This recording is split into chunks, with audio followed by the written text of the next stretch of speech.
Mga kapuso, sa ibang balita, imbis na ginhawa, sakit sa ulo pa para sa ilan ng paghahain ng income tax return sa internet. Pumapalya pa raw kasi ang website ng Bureau of Internal Revenue o BIR. May news to go si Ruth Cabal. Oo na, malaking kaginhawahan kung mababawasan ang oras sa pila ng mga naghahain ng income tax return o ITR. At malaking tulong dyan ang sinusulong ng BIR na online filing o paghahain ng ITR sa internet. Biruin nyo, magda-download lang ng form gamit ang computer. Itatype lang ang sagot sa mga box imbis na mano-manong isulat. At automatic nang i-compute ang inyong buwis. Pag na-fill-upan, pwede na itong isubmit sa BIR o sa bangko kung may babayaran.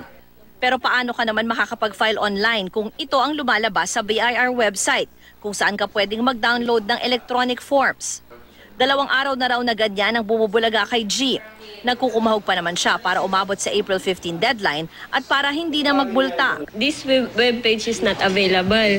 Tapos when it comes naman po sa offline na sa EBIR forms naman po offline is naka-zip siya pero failed to open kasi may penalty. One day may penalty agad siya. Si Ninya di naman daw nagka-problema sa pag-download ng forms pero nahirapan daw siya sa pag-access sa BIR website para sa filing at pagbabayad ng buwis. Dapat daw po online na and ang hirap nga po mag-online. Pinagtanggol ng BIR ang online filing na required na ngayon sa 7 uri ng ITR filers. Dati naman daw na itong sistema para sa malalaking korporasyon. Pero mas pinalawak lang ngayong taon.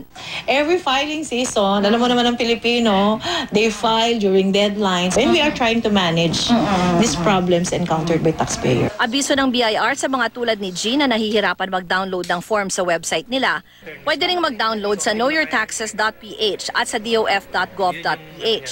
Pwede ring magdala ng USB sa BIR District Office at kumopya na lang ng file ng forms. At sa mga tulad ni Ninya na nahihirapan sa pag-access sa BIR website para i-file ang mga printed form. Basta na-save nila yung file nila, they can resend it via email diretso sa BIR. May mga assistance center din sa BIR main at district offices kung saan pwedeng magpatulong sa pag-file ng EBIR forms. Ruth Cabal, GMA News.